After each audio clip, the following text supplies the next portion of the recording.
विशाल sir हैं। हाँ बोलिए सर। केमिस्ट्री के एक्सपर्ट हैं, मुझे मालूम है। हाँ, अब एक चीज बताइए, सेल कितने प्रकार का होता है?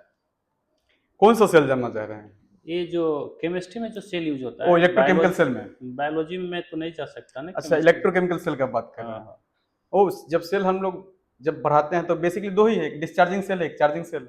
डिस्चार्जिंग और सेल। उसको बेहतर अगर तरीके से और देखा जाए तो डिस्चार्जिंग सेल आपका इलेक्ट्रोकेमिकल सेल होता है। अच्छा, और इलेक्ट्रोस्टैटिक्स में आप पढ़े होंगे, हाँ बिल्कुल, साल्ट ब्रिज होता है, बिल्कुल होता है साल्ट ब्रिज। और डैनियल सेल उसी को बोलते हैं क्या? नहीं, डेनियल सेल इलेक्ट्रोकेमिकल सेल का उदाहरण है, अच्छा मतलब अच्छा। एग्जाम्पल है। साल्ट ब्रिज का क्या काम रहता है? देखिए, इलेक्ट्रोकेमिकल सेल में हम लोग खासकर साल्ट ब्रिज का यूज करते हैं, हम्म। क्योंकि जब दो बेसिकली ट्यूब को अलग अलग सेपरेट किया जाता है कैथोड और एनोड का यूज करके, तब होता क्या है कि एक जगह से इलेक्ट्रॉन जा रहा है और दूसरा उसको एक्सेप्ट कर रहा है। एक्सेप्ट कर रहा ये है। प्रोसीजर चलता रहता है। हम्म। अब ये प्रोसीजर चलने के दौरान होने लगता है कि दोनों ट्यूब के अंदर हम्म। चार्ज इकट्ठा होने लगता है।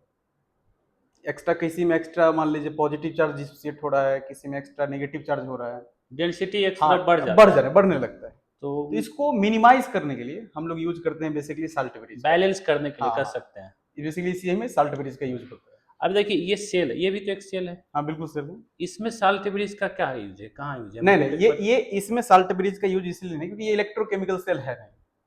अच्छा। ये इलेक्ट्रोकेमिकल सेल है नहीं, ये हाँ, आपका चार्जिंग सेल है। ये चार्जिंग सेल है। हाँ, तो इसमें साल्ट ब्रिज यूज नहीं होता है? बिल्कुल नहीं हो सकता। जैसे आपने एक बैटरी शुरू में देखा, हम लोग पहले यूज करते थे निप्पो बैटरी, जिसमें हाँ एक ही रॉड यूज होता है। हाँ हाँ।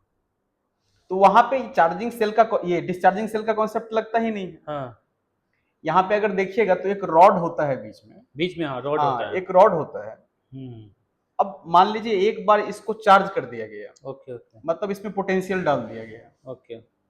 अब जैसे ही इसका मतलब पोटेंशियल, पोटेंशियल हाँ आपने स्टोर डाला, है, स्टोर हो गया। हाँ आपने पोटेंशियल स्टोर और किया स्टोर कर चार्जिंग दिया। कॉन्सेप्ट के थ्रू। Okay okay. जब ये बैटरी चार्ज हुआ, हम्म। अब जब ये वर्क करना चालू करेगा तो वापस से इसमें इलेक्ट्रोकेमिकल रिएक्शन चलना शुरू होगा। Okay okay. जब इलेक्ट्रोकेमिकल रिएक्शन चलना शुरू होगा तो फिर से ये इलेक्ट्रॉन अपना लूज करके अपने आप को डिस्चार्ज करेगा। अब पोटेंशियल कम होता हाँ, जाएगा। That this process is means, अगर वो अपने आप को डिस्चार्ज कर रहा है ओके ओके। हाँ। तो ये स्पॉन्टेनियस प्रोसेस हो रहा है तब जब ये वर्क कर रहा है। हम्म। लेकिन आप जब वापस इसको चार्ज करने में लगाइएगा तो नॉन स्पॉन्टेनियस के थ्रू आप इसमें पोटेंशियल अपना पुट कीजिएगा। Okay okay.